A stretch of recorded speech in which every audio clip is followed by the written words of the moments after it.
Alô, galera do segundo ano, meu nome é Flávio, professor de português aqui do Expansivo, aqui no ensino médio. Vamos estar revezando os professores de português. Hoje estou aqui com vocês em funções da linguagem. Vamos falar sobre esse assunto. Você que está aí na quarentena, lembrando que é um tempo de isolamento social. Não é um tempo para você sair de casa, não é um tempo de praia, de shopping, é um tempo de ficar em casa, né? Se Deus quiser, em breve nós estaremos todos já no Expansivo, já estaremos de volta às aulas, vai passar toda essa tempestade, se Deus quiser, mas hoje, tempo de ficar em casa, tempo também de aprender, né, com a equipe de português, essa maravilhosa disciplina, certo? Falamos de funções da linguagem, que é a aula de hoje.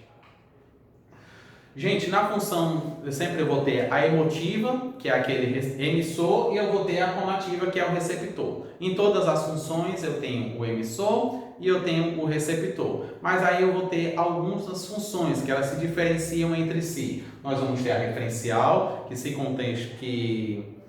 concentra ali no contexto, no referente.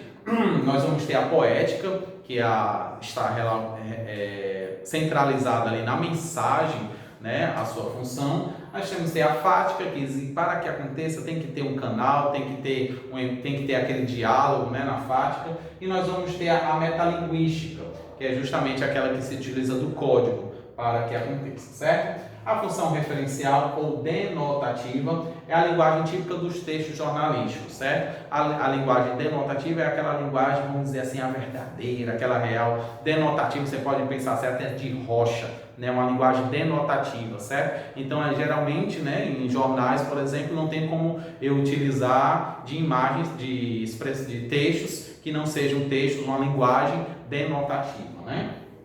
Discurso científico, contratos, relatórios, dissertações, a linguagem denotativa vai estar, a função da denotativa vai estar nesses diversos meios, certo? O uso do verbo costuma ser feito na terceira pessoa do singular, estou falando sobre algo, ok? E aparecem manuais, bulas, receita, quando apenas lista componentes ou procedimentos, sem o uso do verbo no imperativo, certo? Então, nós vamos ter um exemplo aqui, que é, por exemplo, estudantes da USP caminham em direção à delegacia na zona oeste. Então, ele está, né, no caso do G1, né, e aí falando uma linguagem, uma função denotativa, que é transmitindo uma informação, certo?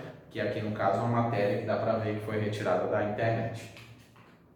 Função apelativa ou conativa, certo? Busca interferir no comportamento do leitor, convencendo de algo que ele dá com ordens ou conceitos. Justamente a apelativa ela vai ter essa função de fazer com que você seja convencido de algo, né? Ele vai utilizar de uma linguagem, como já vimos do verbo, que apelar, né? Vai utilizar uma linguagem apelativa, certo? Presente em manuais, livros didáticos de autoajuda, textos publicitários, e é muito comum o verbo no imperativo. Por quê? Porque ele vai dar ordem, né? Porque vai ser uma linguagem que te te manda, né, entre aspas, fazer algo, certo? Um exemplo aqui, não perca essa promoção. Então, essa ordem, né, essa imposição para você não perder essa promoção, eu posso dizer que é uma função apelativa.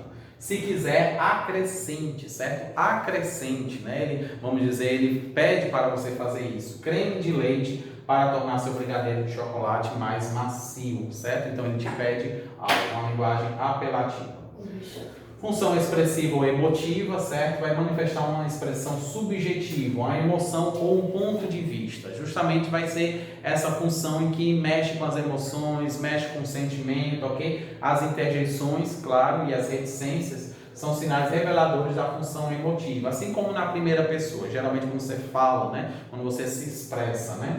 Nós te amamos, né? A primeira pessoa do plural, nós te amamos, nós expressamos esse desejo, esse amor, né? Aqui também a imagenzinha aqui, né? A linguagem verbal e não verbal. Uau, eu venci, eu sou demais, consegui a aprovação, ninguém me segura, né? Então a gente vê a interjeição, vê as reticências, né? São características, por exemplo, da imagem emotiva, né? Que transmite realmente um sentimento, uma emoção. A função poética, ok? Elabora a mensagem de modo criativo e explora a linguagem figurada. Então, na função poética nós vamos ter as palavras, mas que muitas vezes elas são ali num contexto, né? Numa forma que transmitem a poesia, né? Como eu já disse, por exemplo, na poesia, provérbios e mensagens publicitárias. Olha aqui o exemplo que a gente trouxe. Na tarde fria de julho, voa o cheiro, o barulho do café descendo quente, pelo bule reluzente.